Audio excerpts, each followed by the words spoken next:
Well, I've been a journalist for about 25 years, and I was educated to lie, to betray, and not to tell the truth to the public. But seeing right now, within the last months, how far how the German and American media tries to bring war to the people in Europe, to bring war to Russia. This is a point of no return, and I'm going to stand up and say it is not right what I have done in the past, to manipulate people, to make propaganda against Russia, and it is not right what my colleagues do and have done in the past, because they are bribed to betray the people, not only in Germany, all over Europe. The reason writing this book was that I am very fearful of a new war in Europe, and I don't like to have this situation again, because war is never coming from itself. There is always people behind it to push for war. And this is not only politicians, this is journalists too. And I just have written in the book how we have betrayed in the past our readers just to push for war, and because I don't want this anymore. I'm fed up with this propaganda. We live in a banana republic and not in a democratic country where we have press freedom, where we have human rights.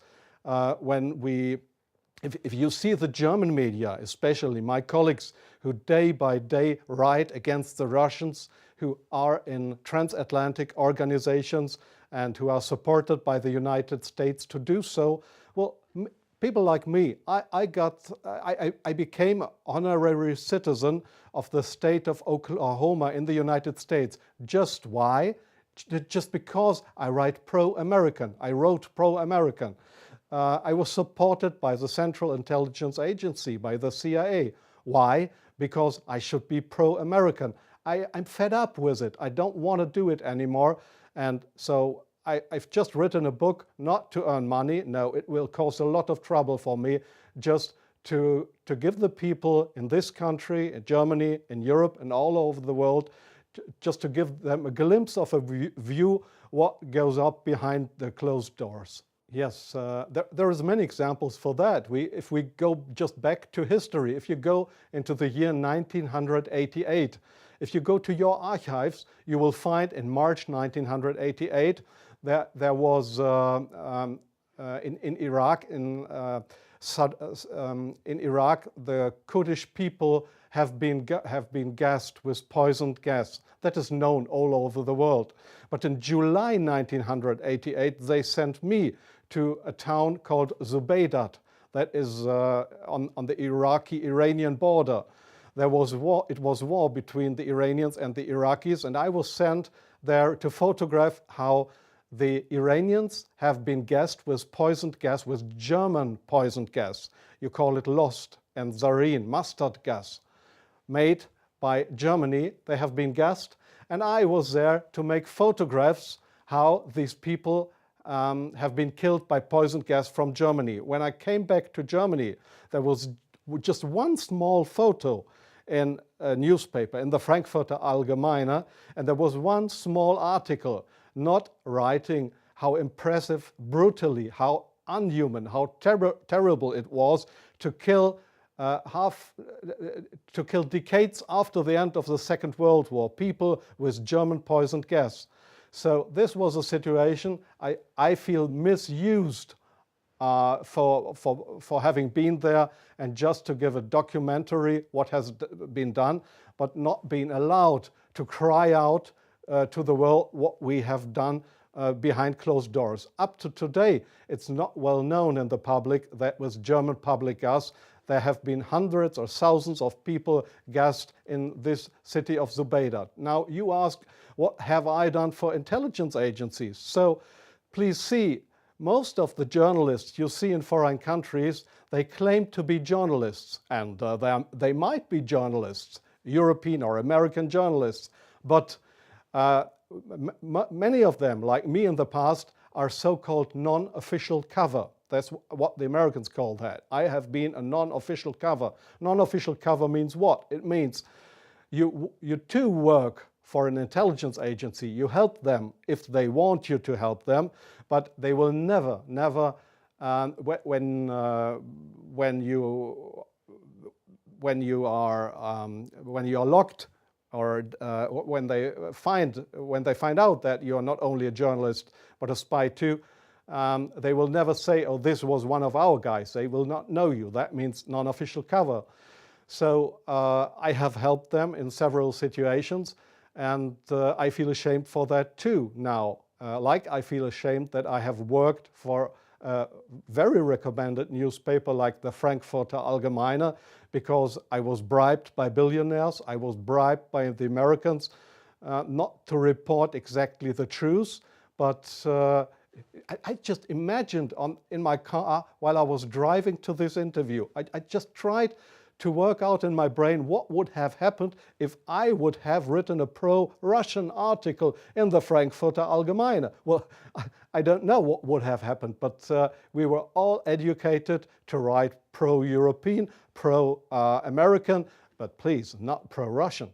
So I'm very sorry for that, but this is not what I understand for democracy and for press freedom. I'm very sorry for that.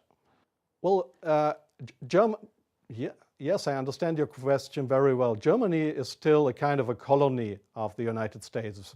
You see that in many points, like the majority of the Germans don't want to have nukes in our country, but we still have American nukes. So we are still a kind of a colony of the Americans. And being a colony, it is very easy to approach young journalists through what is very important here is transatlantic organizations. All journalists from really respected and recommended big German newspapers, magazines, radio stations, TV stations, they are all members or guests of those big transatlantic organizations. And there, in these transatlantic organizations, you are approached to be pro-American, and there is nobody coming to you and saying, "Well, we are the Central Intelligence Agency, would you like to work for us?" No, this is not the case how it happens. What they do, these transatlantic organizations, is they invite you for seeing the United States. They pay for that, they pay all your expenses and everything. So you are bribed, you get more and more corrupt, because they make you good contacts. You won't know that those good contacts are, let's say, non-official covers, or officially people working for Central Intelligence Agency or other American agencies. So you make friends. You think they are friends, and you cooperate with them. They ask you, "Well, could you do me this favor? Could you do me that favor?" And so your brain more and more is brainwashed through these guys. And your question was, is this only the case with German journalists? No, I think it is especially the case with British journalists, because they have a much closer relationship. It is especially the case with Israelis, of course with French journalists for a part, not that big as with German or with British journalists. It is the case for Australian journalists, for journalists from New Zealand, from Taiwan, well, there is many countries in the Arab world, like Jordan, for example, like Oman, the Sultanate of Oman. There is many countries where this happens, where you find people to claim they are respected journalists, but if you look behind them, you'll find they are puppets on a string of the Central Intelligence Agency. I'm sorry in interrupting you. I'll give you one example.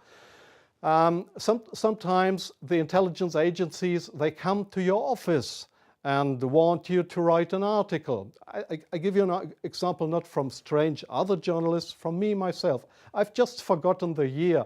I just remember that the German Foreign Intelligence, Bundesnachrichtendienst, it is just a sister organization of the Central Intelligence Agency. It was founded by the American Intelligence Agency. So one day the BND, this German Foreign Intelligence Agency, came to my office at the Frankfurter Allgemeine in Frankfurt.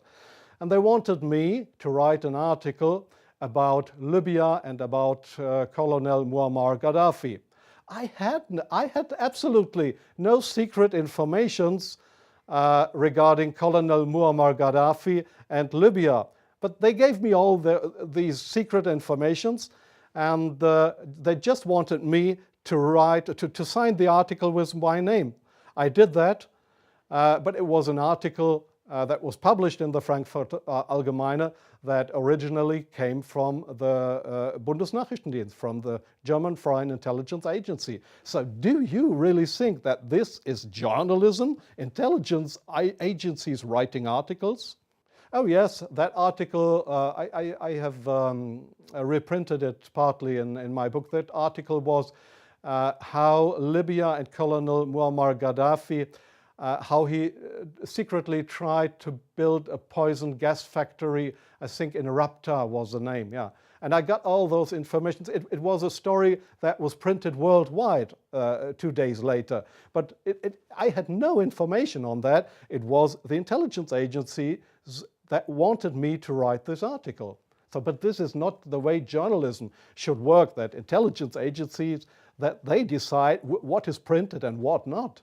If I say no, I give you an example from a very good example if you say no. Well, we have a rescue unit in Germany with helicopters for traffic accidents.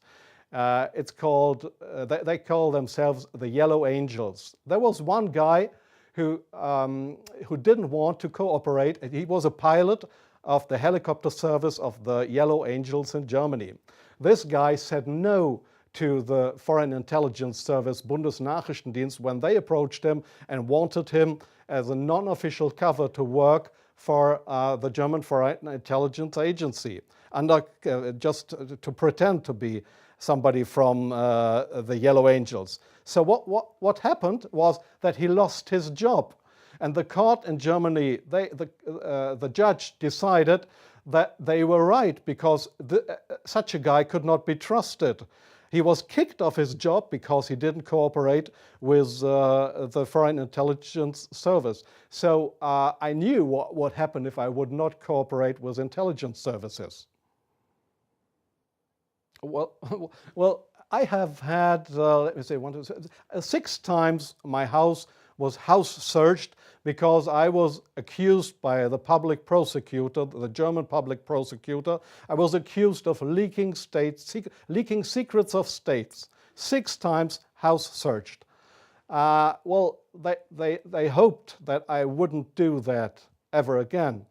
But I think it's worse that the truth will come out one day. The truth won't die.